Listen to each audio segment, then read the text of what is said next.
Покрај полицијата, СДС смета дека на овие избори втора главна работа е употребата на државниот буџет во партиски цели на СДС, за да корумпираат гласачи, за да притискаат гласачи, заради социјална помош, заради субвенции за земјоделците, заради платите и заканите од отпуштање.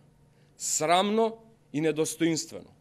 Ова е уште еден доказ колку се слаби и колку и тие самите се свесни дека народот не ги одобрува нивните штетни политики. Па сега посегнуваат по злоупотреби од најголем вид. Сакаме ова да го истакнеме за да укажеме со какви услови се соочуваме и јасно да представиме дека СДС нема намера за фер и демократски избори и бараме одговорност на совеста на Државната изборна комисија, јавното обвинителство и меѓународната заедница дали ќе реагираат на овој тежок, на вистина тежок скандал или ќе се обидат при очи да се прават дека ова не го гледаат.